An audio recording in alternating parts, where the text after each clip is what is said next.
ഈശോ മിശിഹായ്ക്ക് സ്തുതിയായിരിക്കട്ടെ. ഞാൻ മാണിപ്പറമ്പിലച്ചൻ. പണ്ട് സെമിനാരി പഠിക്കുന്ന കാലത്ത് 1984 എം കൃഷ്ണൻ നായർ സാഹിത്യഭാര ഫലത്തിൽ എഴുതിയ ഒരു നേരമ്പോക്കുണ്ട്. അന്ന് ഞാനതൊന്ന് രസം തോന്നി കുറിച്ച് വെച്ചു. അങ്ങനെ അത് തപ്പിപ്പിടിച്ച് ഒന്ന് എടുത്തു. ആ നേരമ്പോക്ക് ഇങ്ങനെയാണ്. അമേരിക്കയിലെ ഒരു പട്ടണത്തിൽ വെച്ച് അവിടുത്തെ അമേരിക്കക്കാരനായ ഒരു ശ്വാനൻ റഷ്യയിൽ നിന്ന് വന്ന മറ്റൊരു ശ്വാനനെ കണ്ടുമുട്ടി. ഈ അമേരിക്കൻ പട്ടി റഷ്യൻ പട്ടിയോട് ചോദിച്ചു, അമേരിക്ക ഇഷ്ടപ്പെട്ടോ? അപ്പോൾ റഷ്യൻ പട്ടി മറുപടി നൽകി, റഷ്യയിൽ വോഡ്കയിൽ മദ്യമാണത്, വോഡ്കയിൽ മുക്കിയ എല്ലിൻ കഷ്ണങ്ങളാണ് ഞാൻ തിന്നുകൊണ്ടിരുന്നത്. കമ്പിളി വിരിച്ച ശ്വാന ഭവനമുണ്ട് എനിക്ക്, പട്ടിക്കൂട്. സൈബീരിയയിലെ തടി കൊണ്ടാണ് എൻ്റെ ഈ പട്ടിക്കൂട് ഉണ്ടാക്കിയിട്ടുള്ളത്. അപ്പം അത്രയും കേമാണ് റഷ്യയിൽ, അതൊന്നും അമേരിക്കയിലില്ല. അപ്പോൾ അമേരിക്കൻ പട്ടി ചോദിച്ചു, പിന്നെ താങ്കൾ എന്തിനാണ് അമേരിക്കയിൽ വന്നത്? റഷ്യൻ പട്ടി, വല്ലപ്പോഴും എനിക്കൊന്ന് കുരയ്ക്കണം.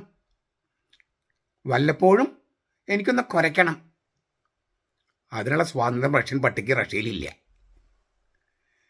എന്തിനാണ് ഇതിപ്പോൾ ഓർത്തത്? ഈ നേരമ്പോക്ക് എന്തിനാണ് തപ്പിപ്പിടിച്ചെടുത്തത്? വെനസ്വേല എന്ന് പറയുന്ന കമ്മ്യൂണിസ്റ്റ് രാജ്യത്തെ നേതാവിനെ അമേരിക്ക റാഞ്ചിക്കൊണ്ടുപോയി. ആ രാജ്യത്തിൻ്റെ പരമാധികാരത്തിൽ കൈകടത്തി എന്നൊക്കെ നമുക്ക് പറയാം. അങ്ങനെ 100,000 പരിപ്രേക്ഷ്യമുണ്ട് ഈ കഥയ്ക്ക്. എങ്കിലും വെനസ്വേലയിലെ ആളുകൾ, വലിയൊരു ശതമാനം ആളുകൾ തെരുവിൽ ആനന്ദ നൃത്തം ചെയ്യുകയാണ്.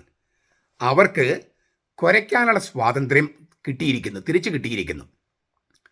1960 വരെ സമ്പന്ന രാഷ്ട്രമായിരുന്ന ഒരു രാജ്യം 60 കമ്മ്യൂണിസ്റ്റ് ഭരണം വന്നു കഴിഞ്ഞപ്പോൾ ഇപ്പോൾ കുത്തുവാളെടുത്തത് പോട്ടെ, കുരയ്ക്കാനുള്ള സ്വാതന്ത്ര്യം പോലുമില്ല. കമ്മ്യൂണിസ്റ്റ് രാജ്യങ്ങളെല്ലാം സംഭവിക്കുന്നത് ഇതുതന്നെയാണ്. അവിടെ സോഷ്യലിസം അല്ല, ഏകാധിപത്യമാണ്. ഏകഛത്രാധിപത്യം എന്ന് പറയുന്ന ഒരൊറ്റ കാരണഭൂതൻ്റെ ഭരണം ചോക്ലേറ്റിൽ പൊതിഞ്ഞ് മനുഷ്യരുടെ മുമ്പിൽ വയ്ക്കുന്നതിനെയാണ് സോഷ്യലിസം എന്ന് പറയുന്നത്. അത് യഥാർത്ഥ സോഷ്യലിസം അല്ലെന്നർത്ഥം. മനുഷ്യർക്ക് കുരയ്ക്കാനുള്ള സ്വാതന്ത്ര്യം പോലും ഇല്ലാത്ത അവസ്ഥ അത് സംജാതമാക്കും. കേരളത്തിലും സമാനമായ ഒരവസ്ഥയല്ലേ? മിണ്ടിയാൽ കേസെടുക്കുന്ന രീതി, കുരയ്ക്കാൻ പോലും സ്വാതന്ത്ര്യമില്ലാത്ത അവസ്ഥ. ഞാൻ ഈ വെനസ്വേലയിലെ കാര്യങ്ങളും ഇതുമായിട്ട് ബന്ധപ്പെട്ട് ചില ആളുകളുമായി വെറുതെ സംസാരിച്ചു. അപ്പം അങ്ങനെ സംസാരിച്ചപ്പോൾ ആ സംസാരത്തിലുണ്ടായ ഒരു സംഗതി ഞാനിവിടെ അവതരിപ്പിക്കുക. അതെനിക്ക് ആ സംസാരം വളരെ എനിക്ക് തോന്നി അത് പ്രസക്തമാണെന്ന്. പട്ടികളായാൽ കടിക്കണം, കുരയ്ക്കണം, എന്തെല്ലാം കിട്ടിയാലും കുരയ്ക്കാനുള്ള സ്വാതന്ത്ര്യം പോലും ഇല്ലെങ്കിൽ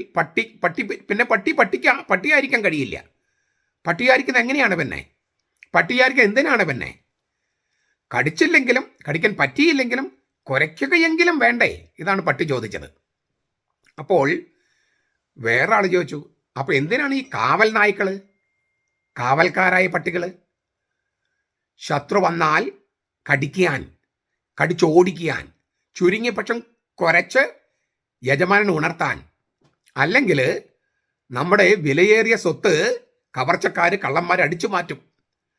അപ്പോൾ കള്ളന്മാർ അടിച്ചു മാറ്റാതിരിക്കാനാണ്, കവർച്ചക്കാർ നമ്മുടെ സ്വത്ത് കവർച്ച ചെയ്യാതിരിക്കാനാണ് കാവൽ നായ്ക്കൾ, കാവൽക്കാരായ പട്ടികൾ.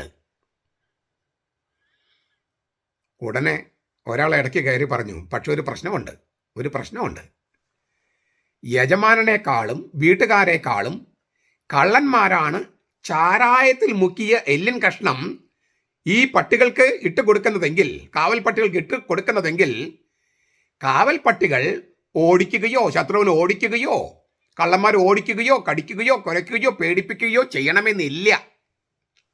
അപ്പോൾ വേറെ ആൾ പറഞ്ഞു, അത് ശരിയാ.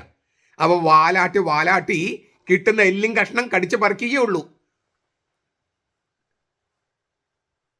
അതെ, അപ്പോൾ തെരുവ് പട്ടികളുടെ വില പോലും കാവൽ പട്ടികൾക്കുണ്ടാകില്ല. കാവൽക്കാരായ പട്ടികൾക്ക് തെരുവ് പട്ടികളുടെ വില പോലും ഉണ്ടാകില്ല. തെരുവ് പട്ടികൾ കൂട്ടം കൂടിയാണ് പലപ്പോഴും നിൽക്കുക. ഒരു സമ്മേളനം പോലെയാണ് തെരുവ് പട്ടികൾ. അവർ ഒരു കൂട്ടം കൂടിയിട്ടാണ് വ്യാപരിക്കണം പലപ്പോഴും. അവയ്ക്കൊരു സംഘടനാത്മകതയുണ്ട്. അപ്പോൾ ഒരാൾ ഇറക്കി കയറി പറഞ്ഞു, സഭയുടെ ഭാഷ വെച്ച് പറഞ്ഞാൽ, സഭാത്മക ഭാഷ പറഞ്ഞാൽ തെരുവ് പട്ടികൾക്ക് ഒരു സിനഡാലിറ്റി ഉണ്ട്. ഇപ്പം ഈ ഇങ്ങനെ വലിയ ചർച്ചാ വിഷയമാണല്ലോ സിനഡാലിറ്റി, ഒരു സംഘടനാത്മകത. ഈ തെരുവ് പട്ടികൾക്ക് സഭാത്മക ഭാഷയിൽ ഒരു സിനഡാലിറ്റി ഉണ്ട്. ഒരാൾക്ക് ഇടയ്ക്ക് കയറി പറഞ്ഞതാ, ഒരു നേരമ്പോക്ക് പോലെ തകം പറഞ്ഞതാണ്, ശരി തന്നെ. എന്നാലും മദ്യത്തിൽ മുക്കിയ എല്ലിൻ കഷ്ണം ഇട്ടുകൊടുത്താൽ ഈ പറഞ്ഞ കാവൽ പട്ടികളാണെങ്കിലും തെരുവ് പട്ടികളാണെങ്കിലും എത്ര സംഘടനാത്മകതയുള്ളവരാണെങ്കിലും കടിച്ചോടിക്കാൻ പറ്റാത്തവരാകും, ശത്രുവിനെ തിരിച്ചറിയാൻ പറ്റാത്തവരാകും, കുരയ്ക്കാൻ പറ്റാത്തവരാകും, കുരയ്ക്കാൻ അറിയാത്തവരായി മാറും. അവയെ വെറും വാലാട്ടുകൾ എന്ന് മാത്രം വിളിക്കേണ്ടി വരും. വാലാട്ടി പട്ടികൾ എന്ന് പോലും വിളിക്കാൻ കഴിയില്ല, വെറും വാലാട്ടികൾ. അങ്ങനെ അത്തരം തെരുവ് പട്ടികളുടെ യോഗമോ സമ്മേളനമോ കൂട്ടം കൂടലോ എന്തൊക്കെ നടന്നാലും എല്ലിൻ കഷ്ണങ്ങൾ മുറക്കിങ്ങനെ കിട്ടിക്കൊണ്ടിരുന്നാൽ വാലിട്ടിളക്കൽ മാത്രമേ ഉണ്ടാകൂ. പിന്നെ ഈ കടിച്ചു പറി എല്ലിൻ കഷ്ണം കടിച്ചു പറിക്കലും, അതാണല്ലോ യജമാന സ്നേഹം. പക്ഷെ ആ യജമാനൻ എന്ന് പറയുന്നത് യഥാർത്ഥ യജമാനനല്ല, വീട്ടുകാരല്ല. വീടിനെ കൊള്ളയടിക്കാൻ വരുന്ന കള്ളന്മാരാണ്, കവർച്ചക്കാരാണ്. ഈ സംഭാഷണം കേട്ടുകൊണ്ടിരുന്ന വേറൊരാൾ പറഞ്ഞു, അപ്പോൾ വെനസ്വേല, കേരളം, പിന്നെ നമ്മുടെ സഭ, ഇങ്ങനെ പലതിനും ചേരുമല്ലോ ഈ പട്ടിക്കഥ. പട്ടികളുടെ കഥ ഈ പറഞ്ഞ ഈ സാഹചര്യങ്ങൾക്കെല്ലാം ചേരുമല്ലോ. വല്ലപ്പോഴും കുരയ്ക്കാൻ പോലും അറിയാത്ത പറ്റാത്ത പട്ടികളുടെ കഥയായി മാറുന്നോ നമ്മുടെ സമുദായവും നമ്മുടെ സഭയും. നമ്മുടെ കർത്താവ് യേശു മിശിഹായുടെ കൃപയും പിതാവായ ദൈവത്തിൻ്റെ സ്നേഹവും പരിശുദ്ധാത്മാവിൻ്റെ സഹവാസവും നാം എല്ലാവരോടും കൂടി ഉണ്ടായിരിക്കട്ടെ, ഇപ്പോഴും എപ്പോഴും എന്നേക്കും. ആമേൻ.